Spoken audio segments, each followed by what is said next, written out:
Hello and welcome back to another episode of Come Over for Dinner. I'm so excited you're joining me today. Today I have a very special guest. Her name is Jennie Jones. I have known her for years. She has been a family friend since my children were tiny. I'm pretty sure she came right after the birth of my first son, who is now in his 20s. She has been friends with my sisters. I think they met at a Christian conference. Is that right, Jennie? We did at the Christian Worldview Student Conference back in 1998. And through my sisters, I met her, and she is just a delight. I cannot wait to hear all of her tips on hospitality. She's very hospitable and just a joyous and wonderful person to know. Welcome, Jennie. Thank you, Bess. It's great to be with you. And I didn't say where you were from because you recently moved. You are originally from Florida. Is that correct? But you moved I was recently. born in Texas when my dad was teaching at Texas A&M. Well, we split kind of my growing up years between a suburb of Chicago on the northwest side and then the panhandle of Florida, Northwest Florida, a little town called Niceville. And it is a nice town. Sounds like something out of Dr. Seuss. Yeah. It seems a little that way too. Those little towns often do. Oh, yes. But I've also, lived just outside of Atlanta and back in Texas for a little stint. And now I'm back up north in a little town called Holland, Michigan. Those winters are going to be quite different Oh, yeah. than where you came from. Already. We'll see if I make it the first year. If I make it, I'll probably set. Yeah. Right. Once you have all the right clothes, that's what people always said to me. If you have the right clothes, then you can make it. And boots too. You have to have some winter boots. That was a fail on my part the first winter we were here. I did not have any sort of insulated shoes and, would be outside in, what do you call it? Toms in the winter. That just doesn't make any sense at all. Yeah, well, I've got wool socks and I have rain boots, but I found out that, you can put the feet warmers in. Oh, hot tip. Yeah, that has helped me. And up here, they do recess and even field trips outside, so you can be outside for an hour and a half, while I'm shooting for school. Right. Yeah, they've learned all the tricks for sure. They have the right materials. One person told my husband, look for flannel, down, or wool. Because we didn't have any of that down south. I mean, you could find a flannel shirt, but there weren't typically down coats. I'm sure they were more polyester, or jackets is what they would be called up here. And then the wool, you might find smart wool in a store somewhere. Here it's everywhere, that sort of thing. So you'll be getting prepared. You have some help up there. It's funny, she mentioned before we started recording that her nieces came to visit for Christmas time and saw snow for the very first time. That is so fun. Oh, it was so fun. They loved seeing it coming down. And then that was in Chicago. And then I brought him back up here for the main part of the trip. And we had more snow up here, about 3 to 4 inches. And one night we went to my cousin's for dinner and then games, and they wanted to go swing on the swing in the snow. And they started a snow fight. And the adults had a lot of fun watching them from inside. It's kind of a rite of passage to get in a snow fight. Right. Did they do any run through the snow barefoot or any of those challenges? No, they didn't know about that. Okay, well, that'll be the next step. The next time they come, how far can you run around the house barefoot through the snow? I remember doing that when we were here for just a short time for New St. Andrews before I got married. My husband flew up and proposed, and I actually did not finish, but we lived across the street from Doug and Nancy Wilson, and I remember going over there. It must have been on Christmas break, and other college students were there too. And she was inside laughing at us and watching us through the window, as you were mentioning just now, that she was the smart one, making cinnamon rolls for us while everyone else circled the house. I think we did it twice, barefoot. I think it was the first time I'd ever done that. That's funny. I never did that when I was It was a challenge from her girls. Becca and Rachel, I think, had the idea, and we We had to do it. All the college kids had to do it and see if we could survive. We did. And then we had cinnamon rolls afterwards. Oh, well, what a great memory as a kid to have that. Yes. Yeah. Well, tell us a little bit about yourself, Jenny. You are a history professor, but you have done so many things over the years that are just so interesting. She's worked in politics and currently has a new job, which you could tell us a little bit about, that has to do with teaching and politics. And yeah, I've taught at the high school level and university level. So I'm just really excited to hear a little bit more about you. Oh, well, I actually fought the call to go into teaching for a while.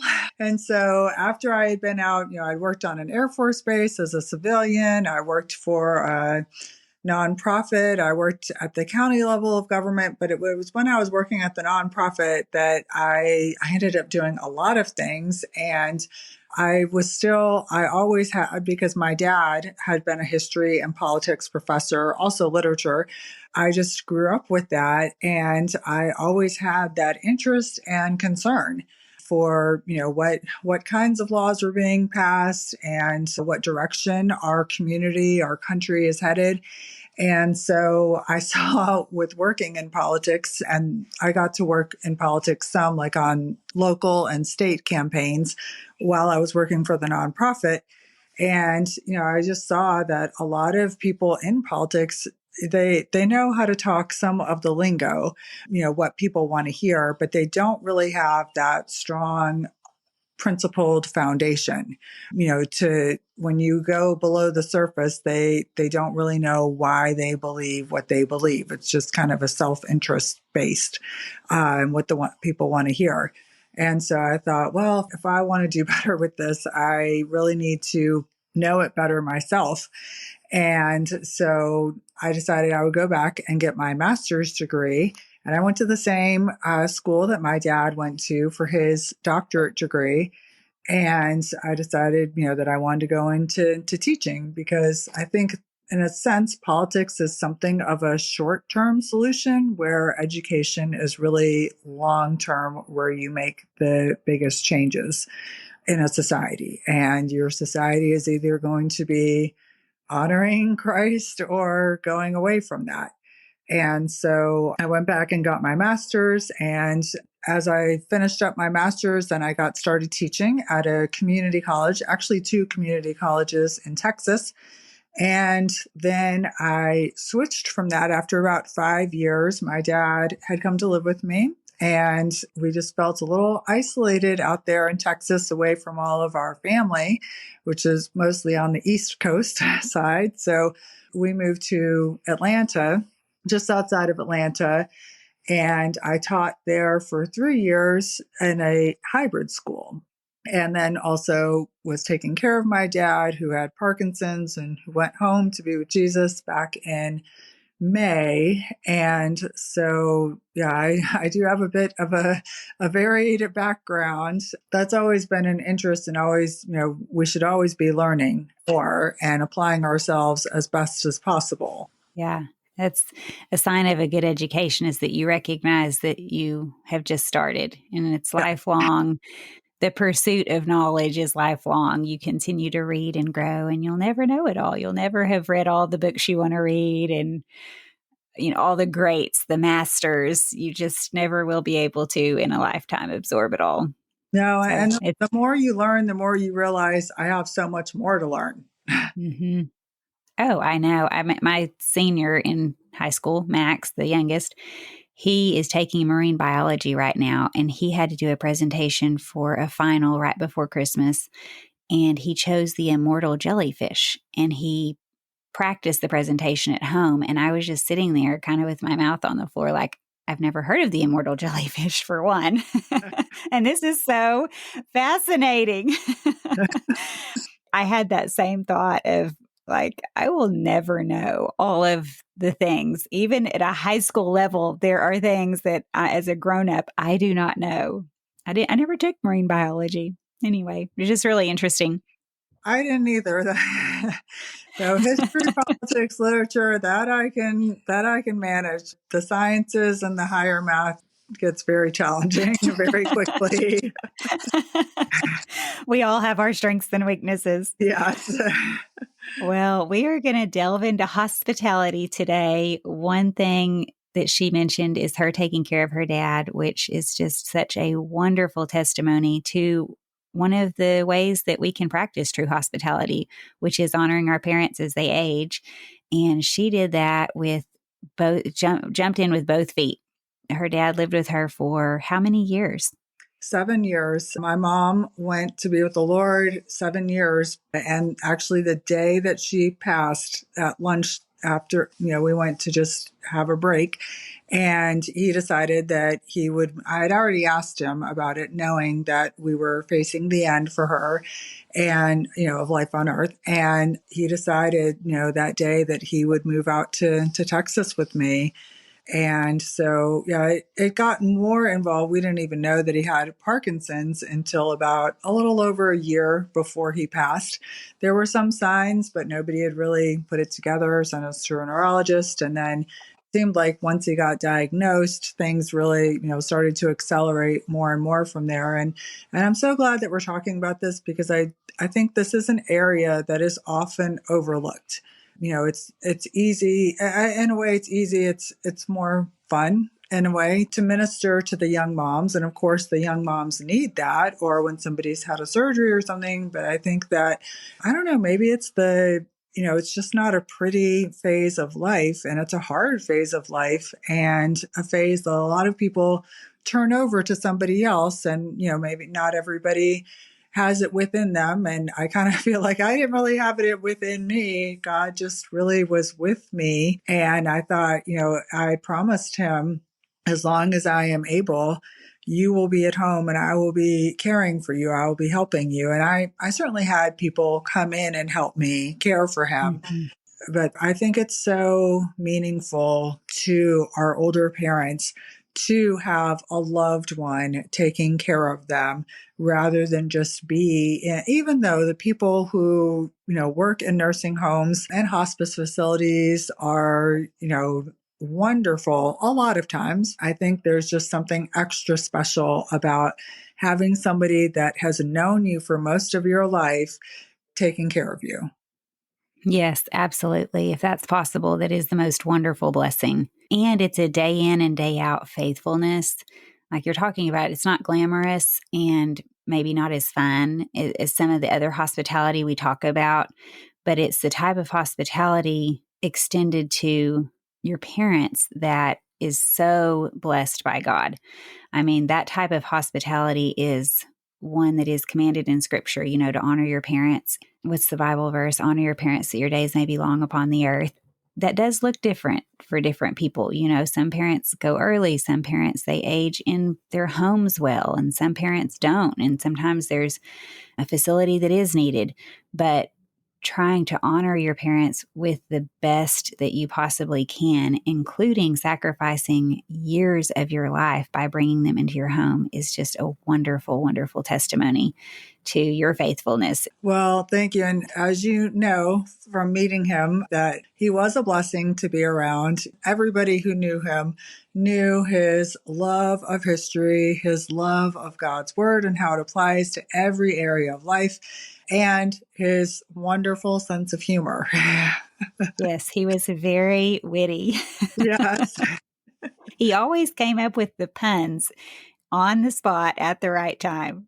Oh, yes. And, I actually think that is a means of hospitality because he was doing it, he enjoyed coming up with those puns, but he also enjoyed it as a blessing to others, as a way of bringing smiles to people's face. And that kind of was his goal. Everybody he interacted with, he wanted to get them to smile. Bring laughter to their life. Yes, whether it was the cashier or even just the person greeting him when we walked in the door. And often too, as long as he was able, even in the hospital, he would still try to get the door for the nurses. And they're like, no, I'm supposed to be holding the door open for you. It's like, no. That's great. While we're talking about unconventional hospitality, tell me some ways that people ministered to your family during the time of your mom being in the hospital or your dad being at your home or maybe in the hospital too. I know in the past you've talked to me about ways that people showed hospitality to you, and it's not necessarily having you over for a sit down meal at their house. Well, one big way was that when my mom was in the hospital, she was in the hospital in a nursing home for about 3.5 weeks, and my dad and I were spending, spending all that time there with her around the clock. And we had this family that we were very close with, and I still am. And they would come to the hospital every day and bring dad and me a meal. A lot of times it was takeout, usually from, like, if it was Chick-fil-A, it would be a Chick-fil-A sandwich and fries and a drink. Sometimes they would bring us the salads from Wendy's, and sometimes they would bring us a sandwich from Panera. That was kind of their regular, and sometimes it was tacos. You can never go wrong with taco. Those are After always having good. lived in Texas, yeah. And then a couple of times it was elevated to something like the Olive Garden, takeout from the Olive Garden, or what used to be Macaroni Grill or Maggiano's, or one of those type of places. So that was just so helpful to us to have something much more appetizing and nutritious than hospital food. Hospital No. cafeterias are known for being pretty bad. I'm sure there are exceptions, but they probably knew your hospital and thought that food is inedible. Oh yeah, in fact, he had been on the board of the hospital, so yes, he knew my friend's dad. He realized changes need to take place. Yes. And then once my mom went to be with Jesus, then the mom of that family, she came over to the house almost every day for 2 months and helped me go through belongings. And then her husband would come over, and we would, just line up bags by the front door, and he would come over and get those bags. And usually, sometimes he would bring us a milkshake from Chick-fil-A, and then he would get the bags, load them up, and take them to Goodwill, or whatever, the local mission or something, to drop them off for us, so that we could see progress every day and have less to deal with. As if that wasn't enough, in that time while she and I went through the whole rest of the house, my dad went through, for him, the very difficult process of paring down his library. That would be so Uh, difficult after a lifetime of collection. And this was when he was getting ready to move to Texas with you, right? right, into a house that was 1/3 the size. It was 1,000 square feet that he was moving into. So we had bookcases pretty much in every room, including the hallway. In fact, you came and visited us at that house. I did. You So, and your how many son. books did he start with? He started with about 6 to 7,000. Uh, Oh my. How he, many did he have to get it down to? he got it down to about 3,000. They all fit into that tiny home in Dallas. Yes. And as if that wasn't enough, that same family then would have us over for dinner almost every night, so that we could have a break from going through stuff at the house. And, taking a break just and staying in the same environment isn't all that helpful. It doesn't really feel like a break. But going over there and having a home cooked meal and just, reminiscing and fellowshipping with them, it was just such a ministry to us. It was such a godsend. I still think about that as one of the prime examples that very few people think of, but one of the most helpful things that you could do for anybody. It's incredible. It is. And then they even drove us out to Texas from Florida. Her husband drove the moving truck, and she rode in the car with me. So, These and, are great ideas, great thoughts to think outside the box and to really think through what can I do to help somebody who's going through a time like that? Like, what would be the most meaningful thing? oh yes, I've kind of remembered to tell everybody that whenever I tell them about moving from, Texas to Georgia, or I'm sorry, from Florida to Texas, that just is one for the books. Yeah. Pun intended. One for the books. I get it. Yes.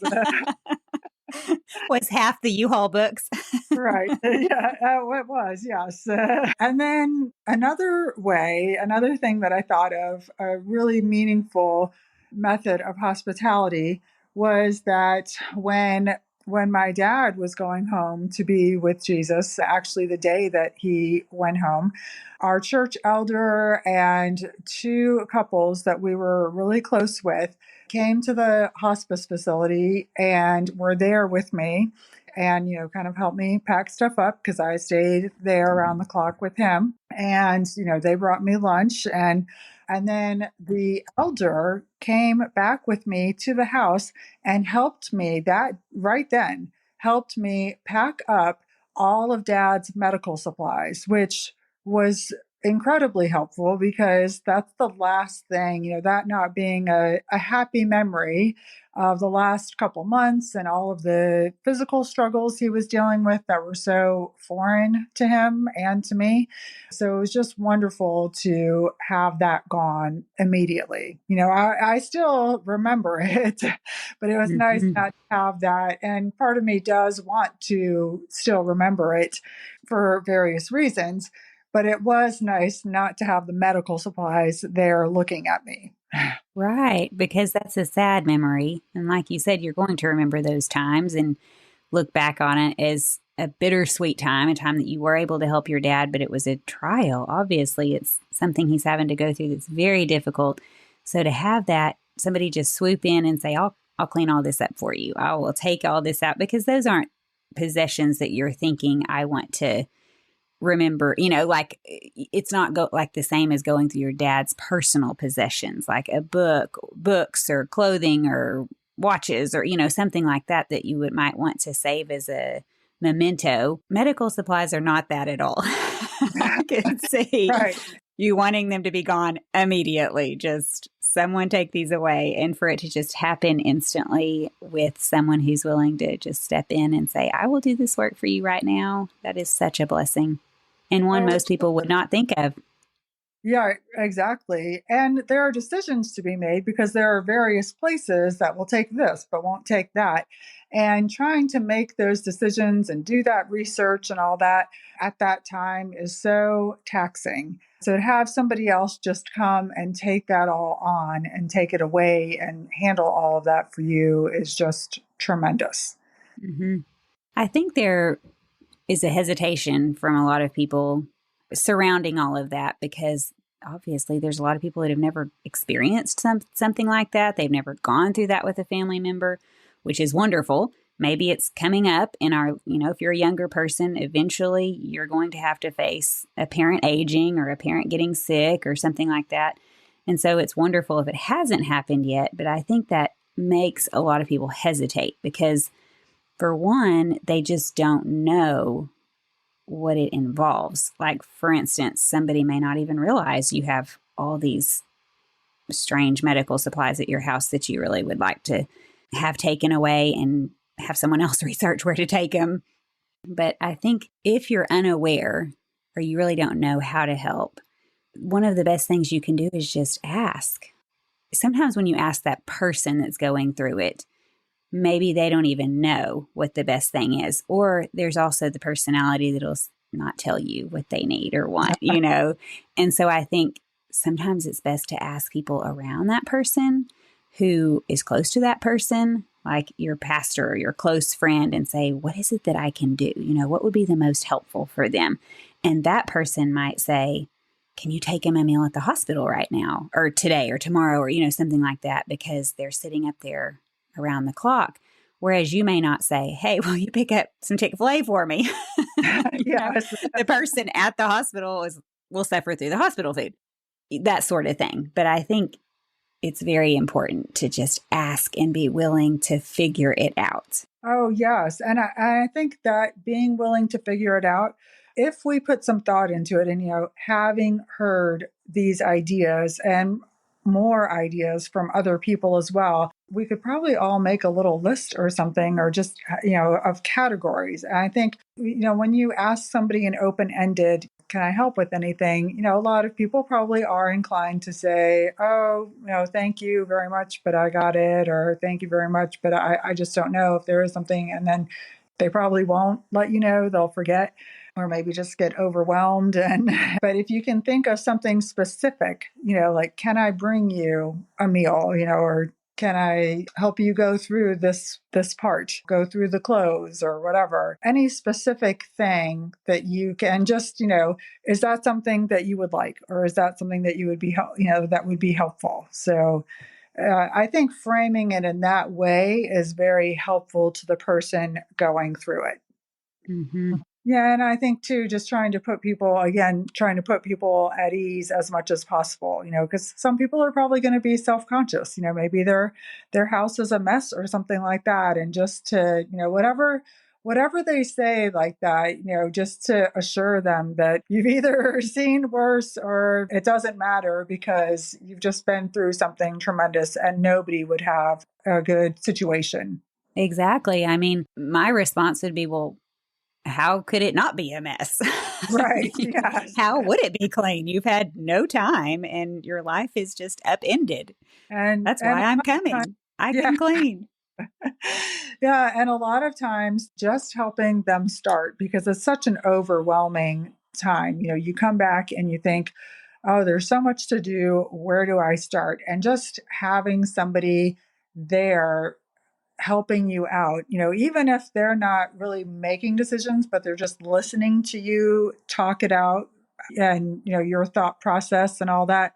I think just being moral support, even if you don't feel like you're doing much, but really just being there, letting them, think things through out loud, letting them reminisce some as they're going through stuff. That too was just so helpful. I mean, that was such a blessing. The hospice nurses and then people that came to help, that were helping me go through things, all of them were very, either interested or very good actors. And, one were totally willing to listen to whatever I wanted to tell them. And that's really as important as anything else you're going to do for them.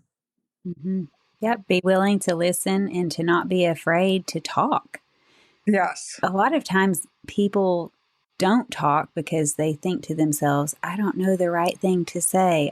I'll say something wrong. And also, there's no perfect words. Like sometimes people Right. get in their heads that there's this perfect thing to say or just the right combination of phrases or Bible verse or something like that. And the truth is just being there, listening, being in their grief, sharing the grief with them, and being willing to maybe just say, I'm so sorry. If you really don't know the perfect thing to say, there isn't a perfect thing. Just talk. Right, exactly. Yeah, and there were times too that people came to the hospital or came to hospice, and sometimes we would talk, sometimes we wouldn't talk, or they would even, I could step out and make a phone call or something like that. But even in the times that we weren't talking, it was still more often than not, it was really nice to have them there because there were enough times that I was by myself that it just was so helpful to have somebody there, even if we weren't talking, but just being there, going through it with me. Hmm. Yep. Grieve with those who grieve. Weep Yes, with those who weep. exactly. And on a rejoice with those who rejoice. That's right. So I was recently invited to my cousins for Thanksgiving. And it was, very kind to be invited along with all of her family, all of her immediate family, I should say. And we were packed in tight around the table. I hadn't seen anybody do this to quite this extent before. As the meal, well, we played games afterwards, but as the occasion was wrapping up, she had to go containers stacked up and basically had us all go around and help ourselves. She had made double the amount so that we could all take home meals basically for the next couple days or so. That's exactly what you want to see with Thanksgiving. Yeah. Leftovers to take home. How fun. Yeah, it was wonderful. Nobody had to fix anything, just reheat it for the next couple days or Right. so. Actually, I think I Right. might get 4 out of it. Well, If you are prepared with to-go containers and extra, then everybody can get a little bit of everything or a lot of everything and not have to cook for a few days. That is wonderful. Yes. And that way, too, you didn't have to overeat because you knew that you were going to You are get going to to have get some ham, some extra ham is coming Yeah. for turkey or And whatever. she actually announced that at the beginning of the meal, so you knew you didn't have to overload on anything. You didn't have to go back for 3 servings of whatever your favorite Right. item was. Exactly. Save room for dessert. Yes. What kind of to-go containers did she have, just out of curiosity?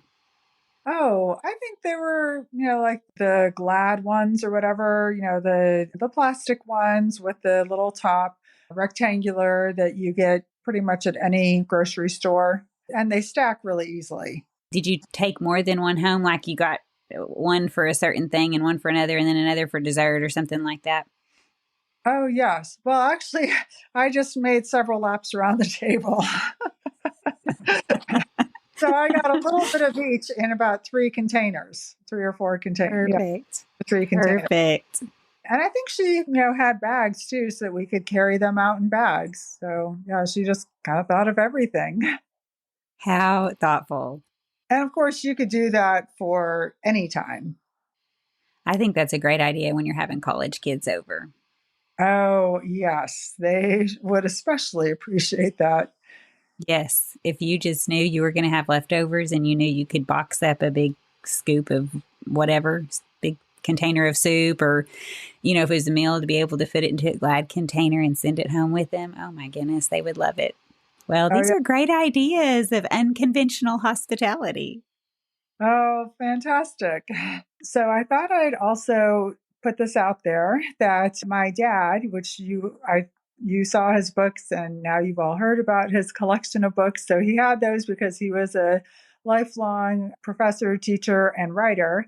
And he was reworking his dissertation, which is going to be published in the next year, hopefully sometime this calendar year, and it's on the intended meaning of the religion clause of the First Amendment. Modern scholars have misled us to believe is the separation of church and state. He did very thorough research and gives you the full context of the true intended meaning of those who framed the Constitution and then those in the states who ratified the Constitution, the First Amendment, Constitution and First Amendment. Well, when it's finally out and you have a link, tell me and I'll put it on your blog post. Oh, thank you. I sure will. Before we move forward, a big thank you to the sponsors for supporting today's episode. Are you searching for hands-on activities to help your kids explore the practical side of science? Look no further than your kitchen. Inquisicook blends food science and culinary arts into an engaging program that puts delicious food on the family table. Let Inquisicook do the teaching with lesson videos, reliable recipes, and assessment tools that put students on track for success.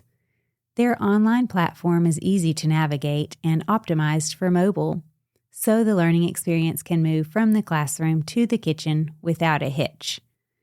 Inquisicook turns curious students into intuitive cooks, not just recipe followers. Say goodbye to the tyranny of the ingredients list and say hello to utilizing what's in season, what's on sale, or what's in the fridge. Visit inquisicook.com to view sample lessons, then check out the recipe gallery to see just how crave-worthy science can be. Today's culture shifts like sand, but New St. Andrews College is established on Christ, the immovable rock.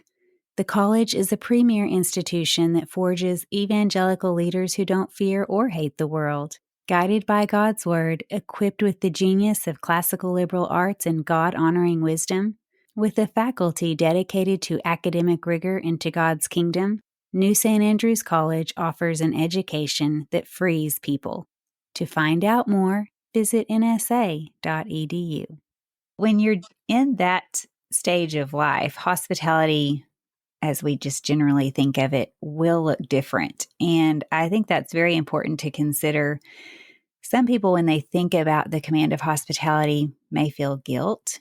Maybe you don't, and that's great too. There are stages in life, and I try to remind people of that. If you're in the stage that you were in, caring for your father 24/7 for 7 years, you're likely not having people into your home every week and making big meals, or maybe even having, if you're working and caring for your father, maybe you're not even having time to create meals and carry them to other people. Sometimes people have illnesses themselves, like they personally can't physically do it. There's so many different seasons that God gives us. And I feel like we have to look at the season we're in and obey God faithfully in that season and not feel guilt about the types of hospitality we can't do sometimes. Yes. It doesn't have to necessarily look like the people you go to church with or your neighbor or how they do it. Maybe their situation is completely different and you are faithfully walking in the season you're in. I've thought about that recently with our church does a cookie sign up on Sundays.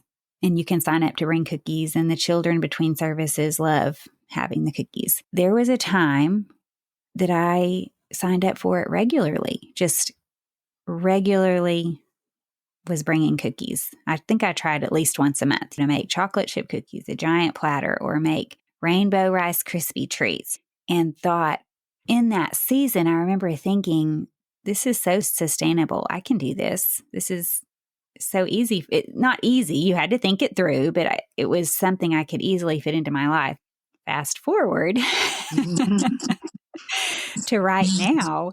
And every time I see that sign up, I just have to tell myself, don't feel guilty about it because I just can't. I cannot do it right now. I have so much else going on.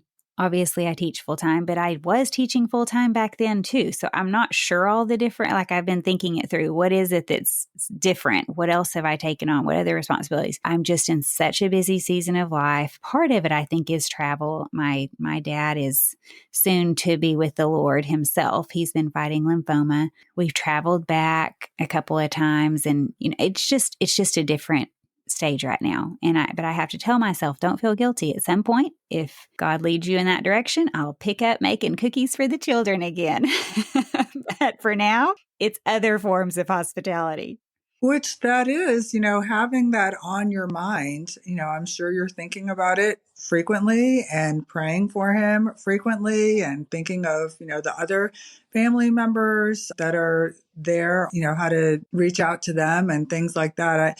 I feel like that is an added load. For me, when I first started, it was an adjustment, but it was easy compared to like the last year. And then the first few months of the last year were easy compared to the last 3 months, where he was basically needing help with everything all the daily functions that we take for granted.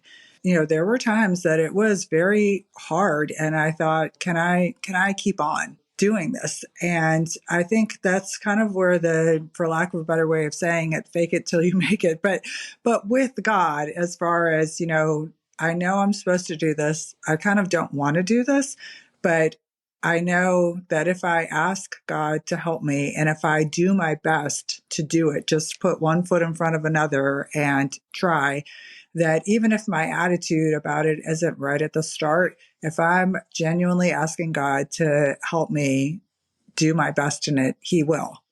Mm-hmm. He gives grace for the moment that you're in. Yes. Well, that's a wonderful attitude.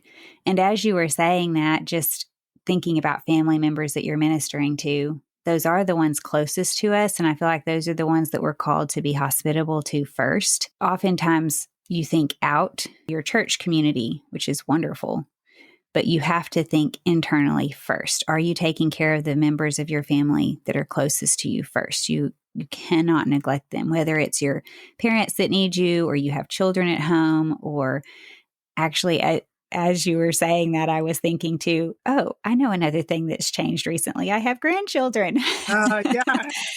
And one here in this community, in Moscow, I have a little grandson that I try to spend time with. Obviously, we have them over every Sunday, and I try to watch him here and there as Belle needs me to. And so, that is another thing that's very important to me, to be a part of his life and to be there for Belle and my son, for Belle and Lex. if they need to go on a date night or one of them's sick and I can bring them a meal or, I can just babysit the baby and give them a break or whatever.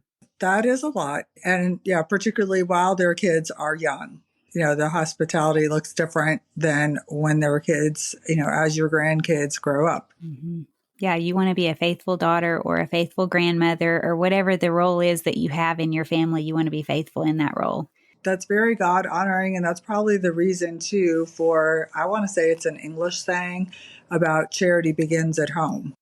Speaking of charity beginning at home, your situation has looked different than a typical busy household with mom, dad, and kids running around. Tell me a little bit about how you look at hospitality when you're thinking about food for people. Do you have a favorite menu? Do you take food to people? Do you invite people into your home?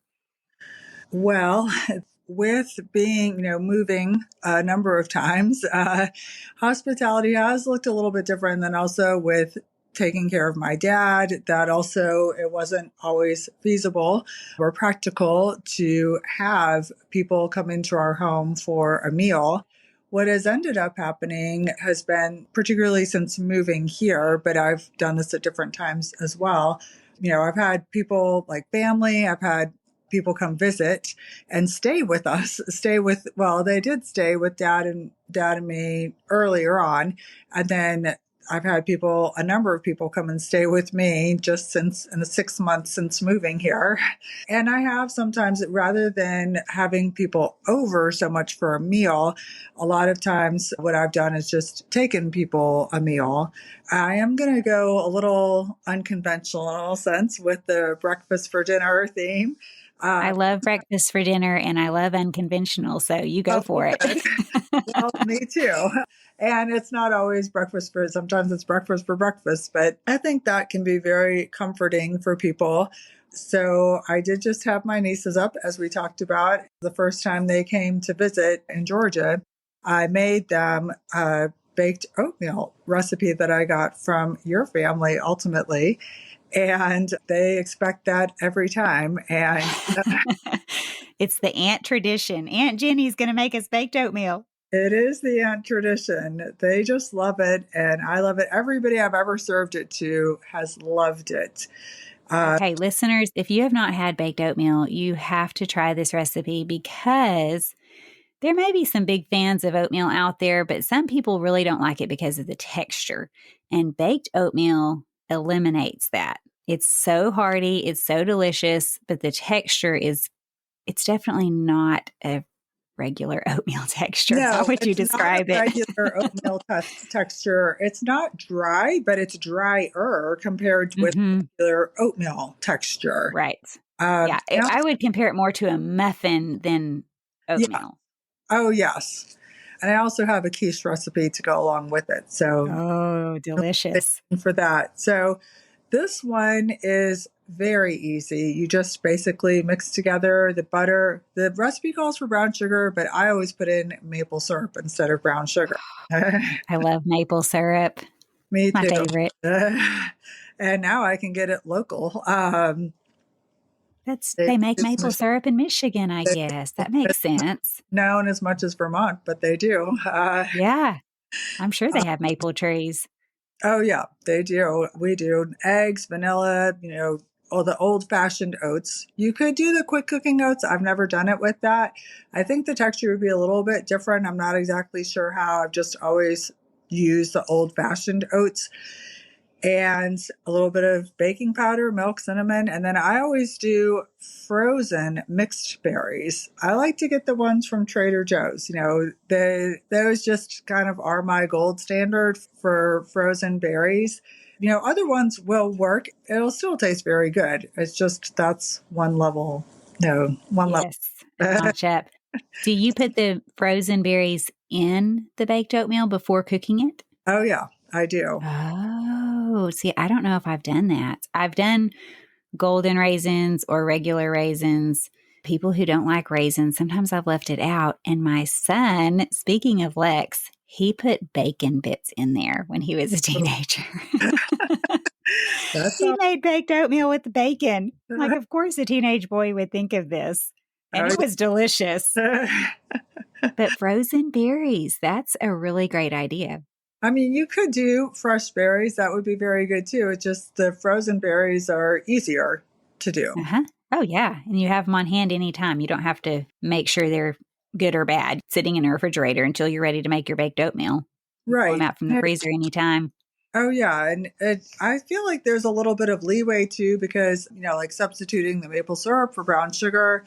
I also often add an extra egg. It only calls for 2 eggs, but let's have a little extra protein in there. And, I haven't, the texture is just fine. Yeah. And then I usually do more than a half a cup of berries as well. Mine is closer to a full cup or even a little over that. I just really eyeball it on there. And I mean, you almost can't have too many berries. Almost. Right. Yeah. Yeah. You just sprinkle them around until you feel like every bite's going to get some. Yes. Yeah. And then you just bake it, for 30 minutes and you're done. And then this is a really easy one to make ahead. You can freeze it. If you freeze it, I would section it and freeze it rather than freeze the whole thing. That way you can just get out what you want to, because I don't like to put stuff in bake it and then refrigerate it, or freeze it and then bake it and then refrigerate it again. So. Right. Right. You want to have one square to pull out or however many you need, not a whole casserole dish. It starts to lose some of its nutritional value, as you put it through those processes repeatedly. Right. So you serve the baked oatmeal, the quiche. What Yes. else do you serve? Is that really your full meal? Yes, pretty much. So this recipe that I'm going to send you, it's for Mexican quiche. I actually changed this one a little bit too. Jennie and I keep talking. Tune in next time to hear all about her quiche, a salad, and 2 dessert recommendations. You won't want to miss it. Until next time, bye for now. Could you take a minute to scroll down to the bottom of the podcast page on the app you have open? After the list of my latest episodes, you'll see a place to leave a star rating and a place to write a review. If you could quickly tell why you like the podcast, this will let new listeners know what the podcast is about and why they would enjoy listening to. Also, please share the podcast with your friends. If you click the 3 horizontal dots on this page, there's a share button. Thank you for your time.